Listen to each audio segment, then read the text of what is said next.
At the age of 10, I was being sexually abused. It was presented to me as love. At the age of 10, you can't quite make sense of what is happening. And even though you don't understand, you still know somewhere that there's something inherently wrong about what's happening.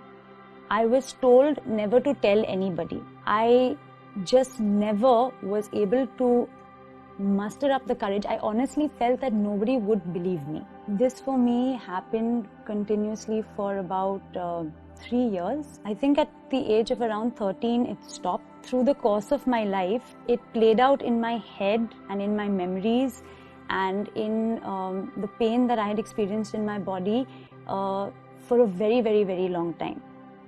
I think for about 20 years, I didn't speak about it to anybody. I wanted to share and I wanted to get it out, but I couldn't find a single word that could communicate what happened.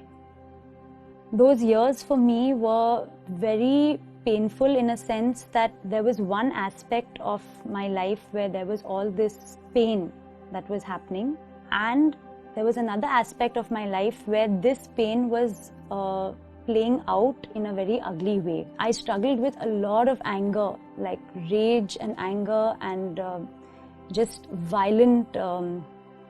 It basically made me a very ugly person and just a not a nice person to hang out with, not the kind of person you would want as a friend. In fact, I remember there were times in my life when I don't think I had any friends because I was just so mean to people. It was shaping me and molding me and changing my character and my personality, and that was not really who I was meant to be. Particular event that played out over 3 years of my life started destroying the rest of my life subsequently, and I had no control over it. So it was like literally I was enslaved to this wounding in a sense, and it was pretty much taking over most of my life.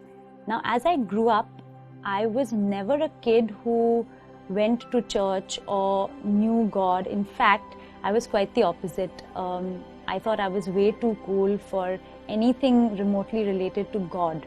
Like Jesus was too uncool for me. I went to a convent school and I remember we had a retreat. At that retreat, we had a bunch of young people come and minister to us, and during that time was the first time I ever had a tangible God experience.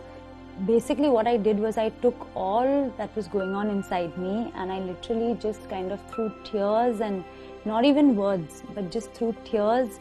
I think it's the most I've ever cried in my whole life, and just cried out to God and said, you know, God, what is happening? Like, get me out of this hell.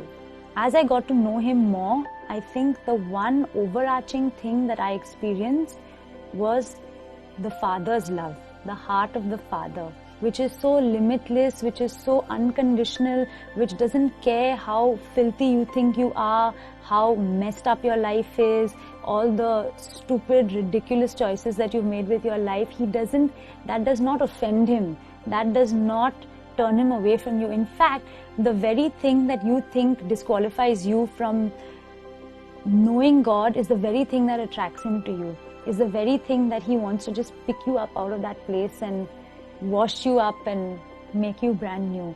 And that's pretty much what He did with my life.